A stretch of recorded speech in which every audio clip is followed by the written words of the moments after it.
네, 안녕하세요. 상사중재 사례 3주차 사전 제작 강의 진행하도록 하겠습니다. 우리가 중재제도에 대한 개괄적인 내용들을 살펴보고 중재제도의 단점부터 또 살펴보도록 하겠습니다. 중재제도가 가지고 있는 단점은 아무래도 이 불확실성이라는 게 있습니다. 어떤 식의 불확실성이라고 하냐면, 이제 법에 의해서, 재판에 의해서 진행되는 소송 제도의 경우에는 그 어떤 절차적으로 엄격하고 공개되고 있기 때문에, 그런 것들이 어떻게 보면 그 재판을 진행하는 사람의 입장에서는 법률이라든지 판례라든지 이런 것들을 통해서 결과를 예측할 수가 있어요. 어느 정도의 뭐 판결이 나겠구나, 누가 승소하겠구나, 어느 정도의 뭐 판결이 나오겠구나를 예측 가능한 범위 내에서 우리가 볼 수가 있는데, 이 그 중재의 경우에는 그런 것이 사실상 조금 어렵습니다. 그래서 왜 그러냐면, 그 관련된 유사한 사례나 판례들이 공개가 되지 않고 비밀주의에 입각해 있기 때문에 그런 부분들을 확인하거나 예측하기가 어렵다라는 단점이 있고요. 그리고 중재판정부가 재판부도 아니고 사법기관도 아니기 때문에 어떻게 보면 심리나 뭐 증거조사나 뭐 이런 부분에 있어서의 능력이나 어떤 권한의 한계가 분명히 존재합니다. 그렇기 때문에 이게 이제 진실을 발견하기가 어려운 측면이 존재할 수 있는 것이 중재제도의 또 다른 단점이기도 합니다. 그리고 중재인의 경우에는 뒤에서 중재판정부를 선임하는 절차에 대해서 이야기를 하겠지만, 이 3인 중재판정부를 기준으로 했을 때 그 당사자들이 중재인 중에 한 명을 선정을 할 수가 있기 때문에, 이게 이제 중재인의 어떤 중립성이라든지 공정성이라든지 이런 것들에 대한 문제 제기가 있을 수 있고요. 그리고 아까 제가 얘기했던 것처럼 그 당사자가 지명한 중재인의 경우에는 당사자의 어떤 대리인이 아니라, 당사자들을 대리하는 사람들은 법률 대리인으로서 변호사들이 역할을 수행하는 것이지, 직접적인 당사자가 아님에도 불구하고 중재판정부에 소속된 중재인이 누군가의 대리인이라는 인식을 가지는 경향이 생길 수 있습니다. 그런 경우들은 중재 절차의 공정성이나 중재 절차의 객관성을 저해시키는 원인이 되기 때문에 중재 제도의 단점이라고 볼 수가 있고요. 자, 그리고 중재 판정부는 아무래도 판사나 이런 분들이 아니기 때문에 그 해당되는 사실 분야나 기술 분야나 뭐 이런 부분에 있어서의 전문성과 전문 실력을 충분히 발휘할 수 있으나, 법률적 지식의 경우에는 조금 문제가 될 수 있어요. 그래서 이런 문제를 해결하기 위해서 의장 중재인 중에서 보통 중재 기관에서 선정하는 의장 중재인 같은 경우에는 되도록이면 법률 전문가를 위촉을 해서 진행을 하려고 하는 경향들이 있습니다. 자, 그리고 중재의 장점이자 단점인 것이, 중재는 1심제이기 때문에 만약에 패소한 측에서 불복을 하거나 할 수가 없게 돼요. 그래서 이러한 부분이 뭐 좋은 점일 수도 있고, 신속하게 결정이 이루어진다는 점에서 좋은 장점이 될 수도 있고, 이런 부분이 중재를 이용하려고 하는 사람들한테 단심제로 진행된다는 점이 부담으로서 느껴질 수도 있습니다. 그리고 중재의 경우에는 소송하고 다르게, 소송의 경우에는 국내 법원에서 필요한 경우에 병합 판정을 하기도 해서 여러 당사자들의 얽혀있는 그런 분쟁을 하나의 재판으로 해결할 수도 있는 여러 가지 제도적인 방법들이 마련되어 있는데, 이 중재의 경우에는 다수 당사자 간들의 분쟁이 발생하게 되면 이를 조정하거나 이를 어떻게 보면 병합시켜가지고 심리를 진행하거나 하는 데 있어서의 어려움이 있습니다. 그리고 중재인은 기본적으로 이 중재의 성격이 재판이 아니기 때문에 양측의 어떤 주장을 절충하는 판정을 내리는 경향이 좀 있어요. 이거는 일종의 경향성과 관련된 부분인데, 예를 들어서 뭐 누구는 100만 원을 달라라고 하고 누구는 50만 원을 달라라고 한다면, 중재판정부는 시시비비를 가리기보다는 그냥 한 75만 원 정도 선에서 합의와 타협을 내리는 판정을 내리는 경향이 있다라는 거죠. 그래서 이런 것들이 조금 중재제도의 단점으로서 뭐 보고되어지거나 주장되어지거나 뭐 교과서에서 다뤄지는 내용들입니다. 자, 그러면 중재는 어떤 것들을 대상으로 하느냐를 좀 살펴보면, 기본적으로 사인과 사인 간의 당사자들이 법률 관계를 형성하고 성립하고 이행하는 단계에서 발생되는 사법상의 분쟁이 모두가 중재의 대상이 됩니다. 그렇지만 당사자가 자유롭게 결정하거나 당사자가 자유롭게 결정하지 못하는 그런 법률관계, 예를 들어서 형사재판이나 비송사건 재판이나 가사심판, 강제 집행하는 거, 대집행, 강제 집행, 행정소송은 내가 뭐 법원에 내가 예를 들어 뭐 국세청이 나한테 세금을 많이 떼는 것 같다. 그러면 국세청을 상대로 내가 소송을 제기할 수 있는데 그 조세 심판이라든지 행정 소송이라든지 이런 것들을 할 수가 있거든요. 이런 것들은 사인 간의 어떤 분쟁이라고 보기에는 어렵고, 이거를 이제 사법 관계와 공법 관계로 나누는데 공적인 영역에 있어요. 그러니까 어떤 죄를 지은 사람이 국가의 경찰이나 검찰이 벌을 주잖아요. 이런 법률 관계라든지, 아까 제가 얘기했던 것처럼 국가가 나한테 세금을 너무 많이 가져갔다. 그래서 억울하다. 그래서 국가를 상대로 소송을 제기한다. 이런 관계들이 다 공법 관계에 해당이 됩니다. 그래서 이 공법 관계에 해당되는 법률 관계는 중재의 대상이 되지 않습니다. 그리고 그렇다면 공법 관계가 아닌 사인과 사인 간의 법률 관계, 사법 관계는 다 또 중재 대상이 되냐? 또 그렇지도 않아요. 예를 들어서 뭐 이혼 소송이라든지 가사법원에서 다루는 그런 문제들의 경우에도 중재로 다루지 않습니다. 그래서 사인과 사인 간의 법률 관계를 형성시키는 이 사법 관계 중에서도 어떤 부분, 상사성, 커머셜한 성격을 가지고 있는 분쟁을 그 대상으로 하고 있어요. 그래서 사법 중에서도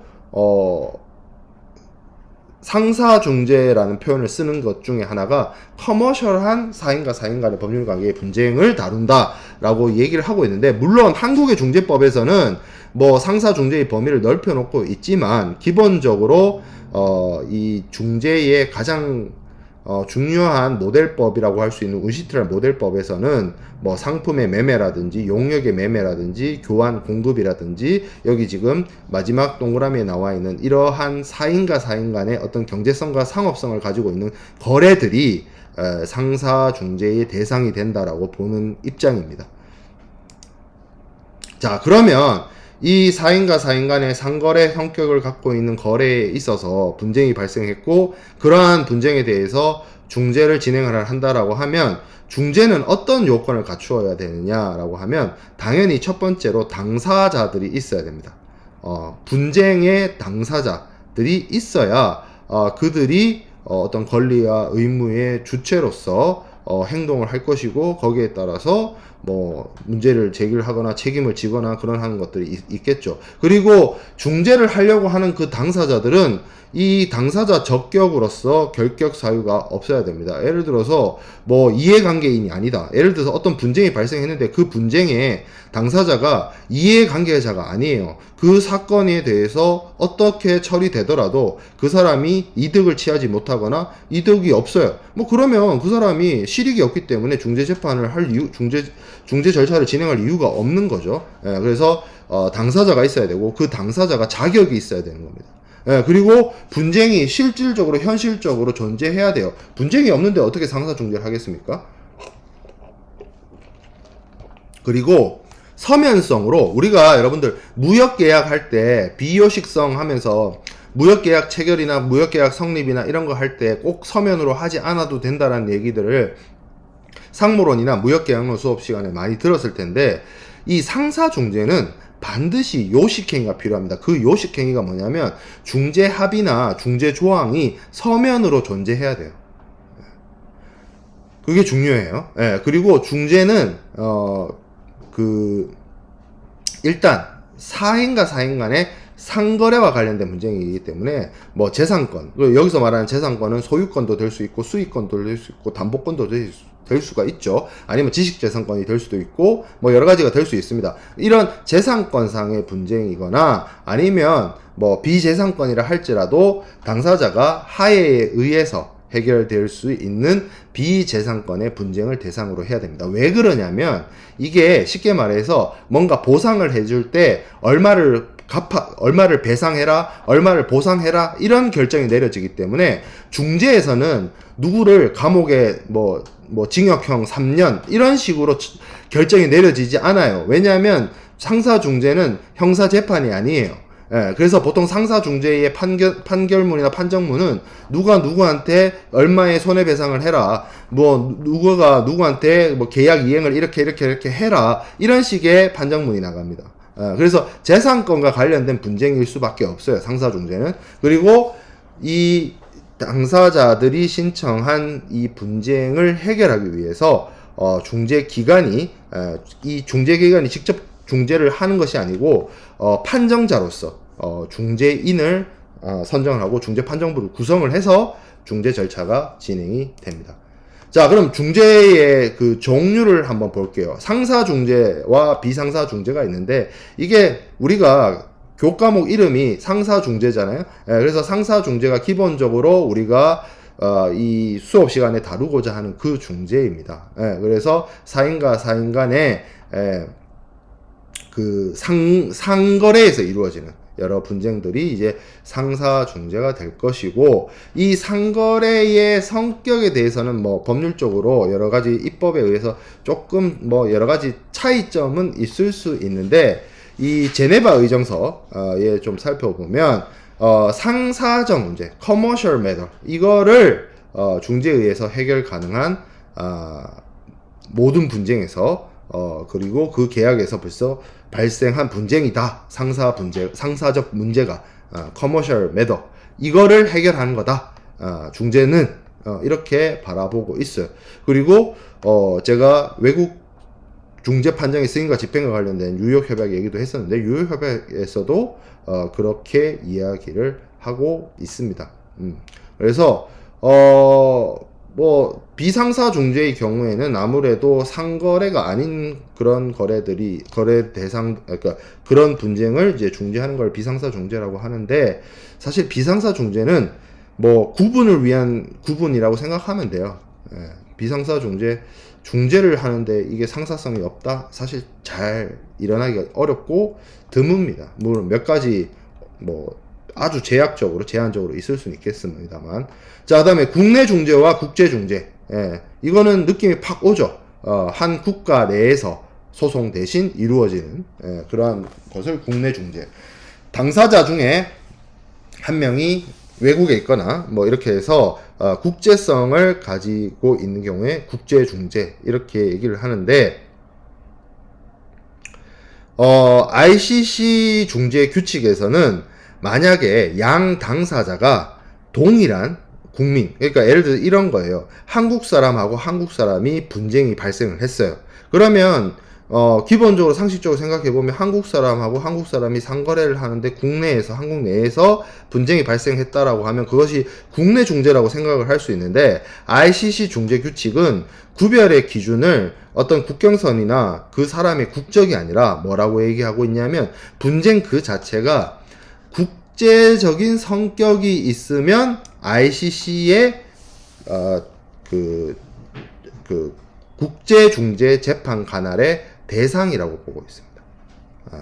그래서 요게 어떻게 보면 ICC 중재 규칙에서 바라보는 국제 중재와 국내 중재의 성격의 차이인데, 그래서 쉽게 말해서 국내 당사자들 사이에서의 분쟁도 국제적인 이해관계가 있느냐, 요게 국제 중재나 국제 중재와 국내 중재를 나누는 기준이 될 수 있다라는 거고, 뭐 아까 제가 얘기했던 것처럼 기본적으로 국적이나 주소를 기준으로 나눠서 국제 중재와 국내 중재를 나누는 경우도 있고, 뭐 이 우시트랄 모델법에서는 뭐 국제 상사 중재를 아무래도 좀 보편화시키고 넓게 보급하기 위해서 국제 중재의 범위를 조금 넓히려는 입장을 취하고 있습니다. 그래서 혼합형으로서 우시트랄 모델법에서는 당사자들이 다른 영업지를 가지거나 아니면 그 당사자들의 영업지 이 국가 외에서 뭔가 의무 이행이 이루어지거나 뭐 이런 뭐 분쟁 대상 당사자가 있거나,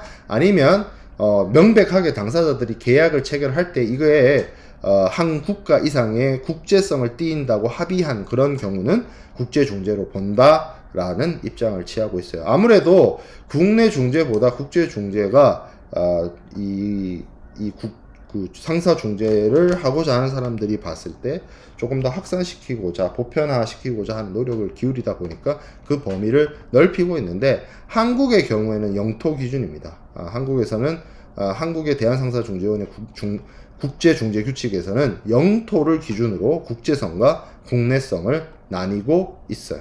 그래서 여기 중재 규칙의 내용들을 한번 살펴봤습니다. 자, 그다음에 내국 판정과 외국 판정이 있어요. 이거는 국내 중재냐 국제 중재냐, 이거는 국제성을 띠냐 아니면 한 국가 내에서 그 국가 국민들 사이에서 이루어지는 중재냐, 뭐 이런 이슈를 가지고 국제 중재와 국내 중재를 나누는데, 사실 국내 중재이냐 국제 중재이냐는 어떤 절차적 프로세스에 미세한 차이만 있을 뿐 큰 의미 차이는 없어요. 근데 내국 판정이냐 외국 판정이냐, 이거는 큰 문제가 될 수도 있습니다. 왜 그러냐면, 우리가 앞서서 잠깐 배웠던 그 뉴욕 협약에서 설명을 할 때 제가 그 얘기를 했었죠. 한국의 대한상사중재원에서 내려진 중재 판정문을 들고 뉴욕에 가서 미국 법원에 이 중재 판정문에 대한 승인과 집행을 요청했을 때, 미국 법원은 한국과 미국 모두 다 뉴욕 협약의 가입국이기 때문에 외국에서, 그러니까 미국 법원 입장에서는 한국이 외국이죠. 그 외국에서 내려진 중재 판정에 대해서 승인과 집행을 할 수 있게 만드는 게 뉴욕 협약이었다고 얘기를 했습니다. 그렇기 때문에 이 판정 자체가 외국 판정이냐 내국 판정이냐는 뉴욕 협약을 적용하냐 안 하냐를 가지고 중요한 문제가 될 수가 있어요. 그래서 뉴욕 협약에서 외국 판정이라고 외국 판정은 무엇이라고 얘기를 하냐면, 중재 판정의 승인과 집행을 요구받은 국가, 그러니까 제가 아까 뉴욕 법원에 가서 한국에서 내려진 중재 판정문을 들고 가가지고 승인과 집행을 요구할 수 있다라고 했을 때, 중재 판정의 승인 및 집행의 요구를 받은 국가가 어디겠어요? 미국이죠. 이 미국의 영토 밖, 한국의 영토 내에서 한국의 수도인 서울에 있는 대한상사중재원에서 내려진 중재 판정에 대해서 어떻게 한다? 승인해주고, 오케이 해주고, 집행, 거기서 만약에 뭔가 대금을 집행을 하게 한다거나 배상금을 주게 한다거나 하는 그런 판정문이 내려져 있다라고 하면, 그것이 진행되어질 수 있도록 집행되어질 수 있도록 판결을 해준다는 거죠. 누가? 미국 법원이. 예. 그래서 이 뉴욕 협약에서의 외국 판정이냐 아니냐는 중요한 문제가 될 수가 있습니다. 내국 판정의 경우에는 그 나라, 한국 기준으로 치면 이제 한국의 중재법에 따라서 그냥 한국 법원이 대한상사중재원에서 내려진 내국 판정이라고 하면 그냥 한국의 관할 법원이 땅땅땅을 해주면 돼요. 근데 이게 외국에서 내려진 판정의 경우에는 뉴욕 협약을 적용을 하고, 뉴욕 협약이 적용되는 국가에서 내려진 중재 판정이라고 한다면 그것이 다른 나라에서 내려진 중재 판정이라 할지라도 그 국가에서 그 요청을 받은 국가에서 승인과 집행이 가능하다는 거죠. 그럼 반대로 생각해 보면 이게 문제가 되는 건 이거죠. 외국에서 내려진 중재 판정인데 그 외국이 뉴욕 협약의 가입국이 아니야. 혹은 승인과 집행을 하려고 하는 국가가 뉴욕 협약의 가입국이 아니야. 이 경우가 문제가 되는 거죠. 국내 중재의 경우나 국제 중재를 했을 때 뉴욕 협약 가입국 간에 서로 상호 간의 승인과 집행을 하는 건 아무 문제 없어요. 실제로도 많이 이루어지고 아무 문제 없이 진행이 됩니다. 근데 뉴욕 협약이 적용되지 않는 국가에서 내려진 외국 판정의 경우에는 뉴욕 협약을 적용하지 않고 여러 가지 민사소송법이나 민사집행법을 따라야 되기 때문에 승인과 집행이 이루어지지 않을 수도 있고, 한국 기준으로 여러 가지 문제가 발생할 수도 있습니다. 근데 웬만한 나라들의 경우에는 거의 다 그 뉴욕 협약에 가입되어 있는 것은 사실이긴 합니다. 오늘날에는. 자, 임시중재와 상설중재라고 얘기를 할 수 있는데, 임시중재는 말 그대로 임시란 말 자체가 잠깐 동안 하고 사라지는 거죠. 근데 요 경우에는 어떤 경우에 사용이 됐냐면 역사적으로 1981년에 이란과 미국 간의 중재판정부가 구성이 된 적이 있습니다. 오늘날에도 이란하고 미국이 외교적으로 굉장히 사이가 안 좋죠. 그런 게 그러니까 정식적으로 수교를 맺은 국가가 아니죠. 그러니까 당연히 무슨 뭐 서로 상호간에 뭐 법률 소송을 한다든지 중재를 한다든지 하는 것이 어렵습니다. 승인과 집행은 더 말할 것도 없고요. 그래서 이 서로 간에 수교가 맺어지지 않은 국가들 사이에서 임시적으로 이들 사이에서 발생된 어떤 문제를 해결하기 위해서 잠시 만들어서 진행을 하고 사라졌죠. 그 이후에는. 근데 상설 중재라고 하는 건 우리가 상설 매장 이런 표현을 쓰잖아요. 상설 매장이라고 할 때 그 상설의 뜻이 항상 설립되어 있다 뜻이거든요. 항상 세워져 있다 그 뜻이기 때문에 계속 임시로 생겼다가 없어졌다가 하는 중재기관이 아니라 계속 그 자리 차지하고 있어가지고 지속적으로 사업을 벌이고 있는 걸 상설중재라고 합니다. 대표적으로 여기 23번 슬라이드에 여기 갈로 2번에 두 번째 동그라미에 있는 곳들이 다 그런데요. 대표적으로 유명한 AAA 미국 중재협회 3AA 저는 그냥 농담삼아 지인들한테 3AA라고 하는데 어쨌든 AAA도 있고 뭐 ICSID 국제투자분쟁해결기구 여기는 워싱턴 협약에 따라서 국가와 그 개인 간의 뭐 아니면 이제 기업 간의 어떤 인베스트먼트 투자와 관련된 분쟁을 해결하기 위한 것이 ICSID입니다. 그리고 인커텀스 만들고 하는 ICC가 제가 수업 시간에 세계에서 가장 유명하고 권위 있는 중재기관이라고 얘기를 했었죠. ICC도 있고요. 런던, 영국도 빠질 수가 없죠. 런던 국제중재재판소, LCIA 여기도 있고 뭐 스톡홀름 상호베이소도 있고 대한상사중재원도 있고 중국의 경우도 있고 일본의 경우도 있고 이런 상설 중재 기관들이 각국마다 위치하고 있습니다. 중국의 중재법을 잠깐 얘기하면 요거는 그냥 뭐 참고용인데 임시 중재와 같은 경우에는 중국법의 현행법상 이것을 무효라고 규정을 하고 있어요. 그러니까 여러분들 참고하면 될 것 같고 강제 중재가 있고 임의 중재가 있는데 강제성을 띠는 건 강제 중재고 당연히 자신들의 의사에 의해서 자발적으로 중재를 하는 거는 임의 중재라고 합니다. 대표적으로 우리가 한 학기 동안 배우는 상사 중재는 임의 중재에 해당이 됩니다. 근데 예를 들어서 뭐 가사심판원의 뭐 문제라든지 언론중재위원회라든지 뭐 이런 것들은 강제 중재에 해당이 돼요.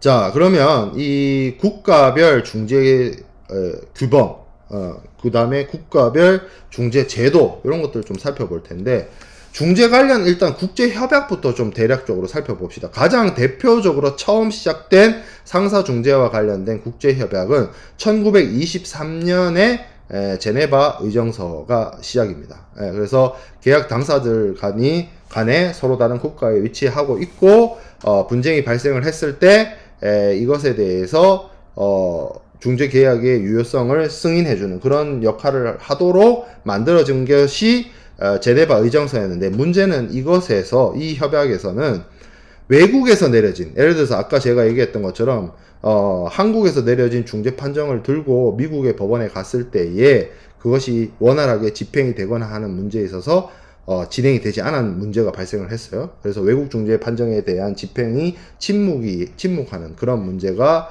발생을 했고 그래서 요걸 해결하기 위해서 1927년에 외국 중재 판정에 대한 어떤 집행과 관련된 제네바 협약을 따로 만들었고 했었죠.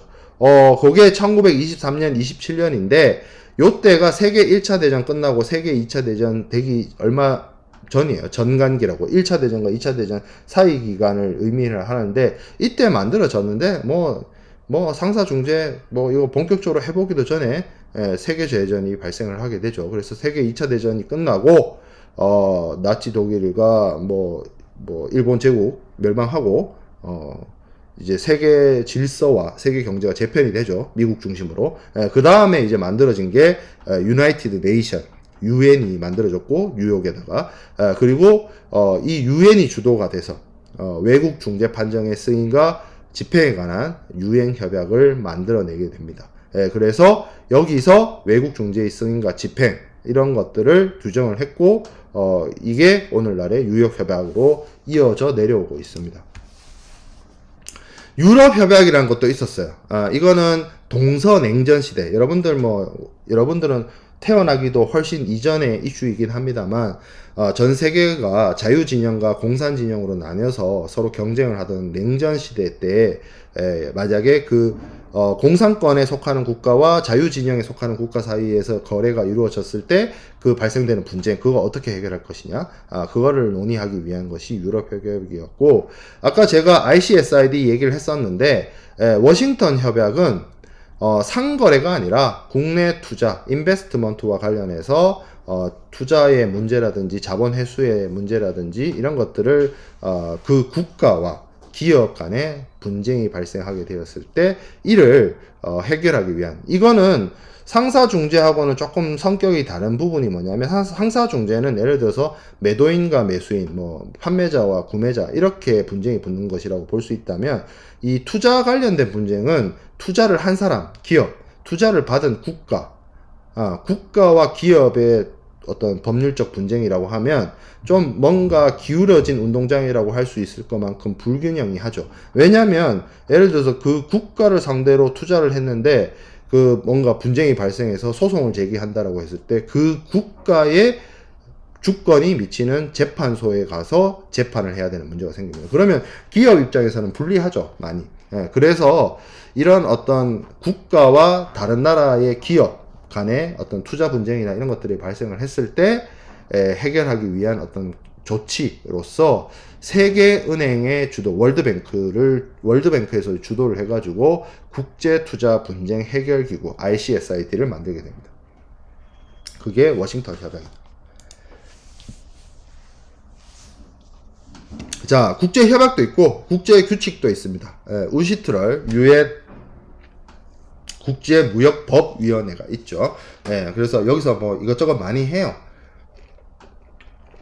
그래서 각 국가의 중재법을 통일하기 위해서 중재에 관한 모델법을 1985년에 만들게 됩니다. 이 모델법이라고 하는 거는 우리가 소위 말하는 TV 모델, 패션 모델 하듯이 다른 사람한테 보여지기 위한 본보기, 샘플로서 역할을 수행을 합니다. 그래서 이 운시트랄이 처음에는 CISG와 같이 국제적인 협약이나 이런 것들을 만드는 데 노력을 기울이다가 CISG 협약 같은 경우에야 다행히 운 좋게 전 세계 많은 국가들이 가입을 하고 협약에 체결이 되어서 발효가 되고 영향력을 행사를 하지만, 많은 국가들이 어떤 법률 체계나 각 국가의 경제적 상황이나 정치, 경제적 여러 가지 사회적 환경으로 인해서 모든 유엔 국가들이 하나의 법 체계라든지 하나의 법률로서 구속되거나 규정되기가 사실은 힘듭니다. 그래서 운시트랄의 경우에는 어떤 식으로 많이 하냐면 모델법이라는 걸 만들어요. 특히 이런 어떤 새로운 제도라든지 새로운 이슈라든지 새로운 어떤 기술이 발전에 따라서 전자상거래나 이런 부분에 있어서 운시트랄이 모델법을 만들면 그런 새로운 어떤 패러다임이나 새로운 제도나 새로운 어떤 환경을 각 국가들이 자국의 법률을 만들 때 모델법을 참고해서 만들게 되면 각 국가, 유엔의 그 회원국들이 이 모델법을 기초로 해서 만든 법을 비슷하게 가지게 되고 그렇게 해서 법적인 통일성과 법적인 안정성을 추구하는 방향으로 이 모델법을 많이 만들게 됩니다. 그 중에 가장 대표적인 것이 이 상사중재와 관련된 모델법이고 그게 이제 1985년도에 만들어졌고 2006년도에 개정이 돼서 이어져 내려오고 있습니다. 그 다음에 나오는 게 ICC 중재규칙이 있어요. 이거는 ICC죠. 국제상업회의소. 여기서는 실질적으로 그러니까 중재법은 어떤 중재의 효력이라든지 승인과 집행이라든지 중재의 절차적 문제라든지 이런 부분에 있어서 법으로서 역할을 수행을 하는 것이고, ICC 중재 규칙은 말 그대로 ICC가 전 세계에서 가장 유명한 상사 중재 기관이라고 제가 얘기를 드렸잖아요. 이 상사 중재 기관으로서 중재 절차가 진행되는 데 있어서의 실질적인 그 프로토콜, 시퀀스, 프로세스, 그러니까 절차적인 부분, 을 많이 담고 있어요. 이 중재 규칙에서는, ICC 룰에서는. 그래서 이것도 한 88년도에 만들어졌고 몇 차례 개정이 이루어져서 뭐 효율성 제고를 하고 투명성을 확보하는 방식으로서 제도들이 만들어집니다. 여기서 뭐 비밀 유지라든지 아니면 긴급 중재인 제도라든지 뭐 이런 새로운 제도들이 많이 들어가기도 했었습니다. 자, 그 다음에 운시트랄도 중재규칙을 만들어요. 그래서 UN 국제무역법위원회의 중재규칙이고, 이게 사실 요 내용을 많이 대한상사중재원이 카피를 많이 했어요. 그래서 뭐 이것 또한 1976년도에 만들어져서 여러 차례 개정이 되어서 내려오고 있습니다. 가장 중요한 개정이 2010년도에 개정이 되면서 서면성의 완화라든지 이런 부분들이 이루어지게 되었죠. 자, 그 다음에 국가별 중재 제도 및 주요 중재 기관을 살펴보도록 하겠습니다. 주요국의 상사 제도를 살펴보면 일단 가장 유명한 거는 미국법이죠. 미국. 근데 여러분들 뭐 제가 이 계약론이나 상무론 때도 한 번씩 얘기를 하지만 전 세계 국가들은 크게 법 체계를 나눠 봤을 때 영미법 체계와 대륙법계로 크게 나눠서 생각을 해 볼 수가 있어요. 영미법은 주로 이제 불문법 국가로서 판례가 중심이 되는 거죠. 뭐 그렇다고 해서 상문법이 없는 건 아니지만 판례법을 중심으로 되어 있기 때문에 판례법을 중심으로 영미권 국가들은 중재에 관한 입법을 하게 되고, 한국을 포함한 대륙법계 국가들은 보통 중재법을 많이 갖고 있어요. 한국 또한 중재법이 있습니다.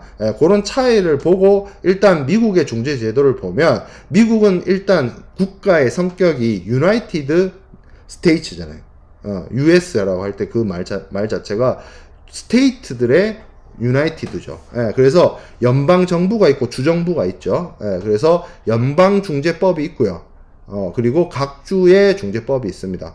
연방 중재법은 아무래도 각 주 중재법보다는 우선적으로 적용을 하는데, 연방 중재법에 없는 내용의 경우에는 각 주의 중재법이 적용이 될 수가 있습니다. 그리고 이게 이제 나중에 통일 중재법으로 이어져게 돼요. 미국의 통일 중재법이라는 것을 만들어서 주별 간의 차이나, 그래서 미국의 법 중에 보면은 유니폼 해가지고 통일, 한국어로 번역을 하면 꼭 그거를 통일이라는 이름으로 번역을 하는데, 미국의 그 성문법 중에 유니폼으로 시작하는 법들이 있습니다. 왜 유니폼이라는 이름으로 법이 시작되냐면, 미국의 각 주마다 제도가 다르거나 뭐 절차가 다른 경우를 좀 통일시켜 보자라는 취지에서 만드는 것들이 유니폼이라는 이름을 달고 미국에서 법이 만들어지는 경우가 있어요. 그래서 통일중재법 이런 것들을 만들었고, 이제 이거를 이제 각 주들이 수용을 하고 있는 추세라고 볼 수가 있습니다.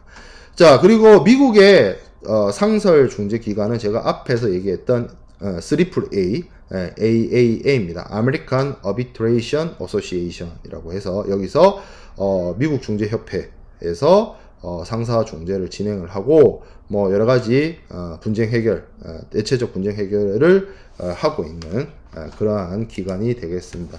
영국은 1889년에 근대적 중재법이 제일 먼저 생긴 나라예요. 영국이. 그래서 이 중재법을 통해서 보통법상 판례 중심의 중재와 재정법상 중례라는 두 가지 형태가 생겼는데, 뭐 어쨌든 이 중재법을 통한 중재는 인기가 있었죠. 인기가 있어서 나름 이 사람들이 많이 활용을 했고, 뭐 여러 가지 개정이나 뭐 이런 것들이 이루어졌고, 뭐 오늘날에는 이 법을 여러 차례 개정을 해서 중재 나름의 근대적인 중재 제도를 처음 시작한 나라답게 법원의 관여를 배제하고 중재가 잘 이루어지고 있고, 영국의 대표적인 상설 중재 기관은 굉장히 오래됐어요. 100년이 넘었습니다. 1903년에 설치된 런던 국제중재원입니다. LCIA라고 하는, 여기서 중재를 진행을 한다. 프랑스는 1789년 프랑스 대혁명 이후에 나폴레옹 시대 때 헌법을 만들었죠. 1791년에. 그래서 1806년에 민사소송법을 만들 때 그 안에 이제 중재 내용을 포함을 시켰습니다. 예. 근데 문제는 뭐냐면 프랑스의 경우에는 뭐 파리 중재원이 있다라고 하는데 저는 거기 이야기는 잘 들어본 적이 없고 이 국제상업회의소 있죠. ICC, 우리 인커텀스 만드는 ICC의 헤드쿼터가 프랑스 파리에 있어요. 예, 그래서 이 국제상업회의소의 중재법원 ICC 코트 오브 아비트레이션이 굉장히 프랑스 파리에 위치하고 있다 보니까 프랑스 쪽에 이제 중재나 이런 것들이 이쪽으로 많이 몰리게 되는 현상들이 발생을 하게 됩니다. 자, 독일도 비슷한 체계입니다. 뭐 따로 중재법이 있거나 그렇지는 않고 민사소송법 안에 중재 절차를 다루고 있고요. 그리고 나서 대표적인 상설 중재 기관으로서는 뭐 독일 중재 협회, 뭐 DIS 이런 게 있다라고 하는데, 그리고 독일도 별도로 중재법을 만들기도 했고. 근데 이게 중요한 게 저도 이렇게 스터디를 하다 보면 주로 AAA나 미국 중재 협회나 이 ICC 쪽 그 국제상업회의소의 중재와 관련된 내용들이나 자료들이나 이런 것들은 제가 뭐 보거나 하는 경우가 많은데, 독일 쪽의 자료들은 제가 독일어를 못해서 그런 건지 뭐 저도 접해본 적이 많이 없어서 어떤 경향성이 있는지는 저도 잘 모르겠어요. 자, 일본이 생각보다 우리랑 비슷한 게 많습니다. 제도적으로 절차적으로 보면. 그래서 일본도 처음에는 독일 민사소송법을 가져와서 하다가 이 중재법을 그 별도로 개정을 해가지고 2004년에 독립된 형태의 중재법을 만들었고요. 일본의 경우에는 1950년에 일본 상공회의소, 우리 부산에도 점포 쪽에 가면은 부산 상공회의소 있죠. 그런 것처럼 상공회의소를 중심으로 상사중재위원회가 설치가 됐습니다. 그런데 요게 이제 확대가 되면서 1953년에 독립을 해서 2003년부터 명칭을 사단법인 일본 상사중재협회, 협회라는 명칭을 쓰고 있어요. 여기도. 그래서 대한상사중재원의 그 일본 쪽 어떤 그 대응되는 기관이 일본 상사중재협회입니다. 그래서 여기서 중재나 뭐 상설중재가 진행이 되고 있습니다. 중국의 경우에는 2017년에 1994년에 중재법이 제정되고 2017년에 개정되었는데, 역사가 짧지만 중국이 이 시기 이후 1990년대 이후에 이제 급속도로 경제적 성장을 많이 이루고 나서부터는 이쪽 중국 쪽의 중재 재판이나 이런 것들도 활발하게 이루어지는 걸로 알고 있습니다. 그래서 여기 대표적인 섭외가 이제 외국이란 뜻이거든요. 한자어로 외국중재위원회가 중국 국제경제무역중재위원회, 뭐 이런 긴 이름을 갖고 있어요. 시택이라고 줄여 부르는 사람도 있었는데, 뭐 이게 통용화된 뭐 명칭인지는 저도 잘 모르겠어요. 그래서 China International Economic and Trade Arbitration Commission, 여기서 이제 중국의 가장 대표적인 상설 중재 기관으로서 역할을 수행을 합니다. 그 외에도 헤이그에 상설 중재 재판소가 있어서 문제를 해결하기도 하고, 국제사법재판소도 있습니다. 국제사법재판소는 여러분들이 뉴스에서 언제 많이 보냐면 뭐 그런 거 있죠. 독도 분쟁, 한국하고 일본 간의 뭐 독도 영토 분쟁, 뭐 이런 거 할 때 왜 항상 나오는 얘기가 국제사법재판소가 어쩌고 저쩌고 뭐 이런 얘기를 하잖아요. 그래서 이거는 상사중재라기보다는 국가 간의 분쟁 해결을 위해서 어떤 이렇게 만들어진 유엔의 어떤 사법기관이긴 한데, 그래서 이게 이제 기능은 하는데, 이게 이제 문제가 뭐냐면 어떤 특정한 국가, 예를 들어서 한국에 있는 한국 법원, 한국의 대법원, 뭐 예를 들어서 미국에 있는 미국의 대법원처럼 국제사법재판소는 그 재판소에서 내려지는 판정의 어떤 간할권이라든지 그 판정이 내려졌을 때의 어떤 구속력이라든지 이런 것들이 한계가 분명히 존재합니다. 그래서 뭐 여기서 형사재판을 하거나 이런 건 사실상 이루어지기가 힘들고요. 주로 영토 분쟁, 환경 분쟁, 인권과 관련된 분쟁 이런 것들을 대상으로 국제사법재판소가 역할을 수행을 하고 있습니다.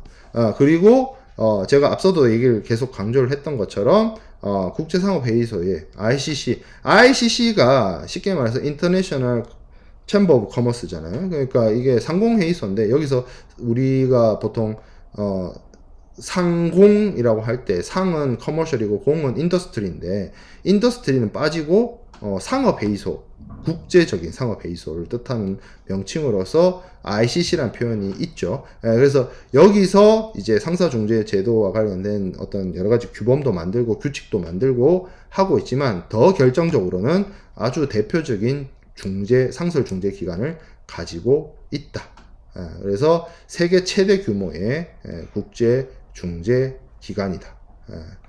그리고 국제연합 UN의 상설 중재 재판소도 있습니다. 이건 이제 운시트랄이 갖고 있는 거죠. 운시트랄이 이거를 진행을 하는데 1966년에 상설 중재 재판소를 만들어서 활용을 하고 있는데 그래도 여기가 제일 유명해요. ICC께 제일 유명하다. 그 외 ICSID. 이 ICSID는 제가 앞서 얘기했던 것처럼 그 워싱턴 협약에 의해서 세계은행 주도로 만들어진 곳이죠. 그래서 워싱턴에 있습니다. 워싱턴에. 그 외에도 기타 중재재판소가 있죠. 스톡홀름 상업회의소라든지 싱가포르의 센터라든지 대한상사중재원. 한국의 경우에는 대한상사중재원이 상설 중재기관으로서 역할을 수행을 하고 있습니다. 자, 그렇게 해서 이번 주 3주차 사전 제작 강의까지 진행을 했고 강의 영상 업로드가 늦어져서 굉장히 미안하게 생각을 합니다. 자, 여기서 마치도록 하겠습니다.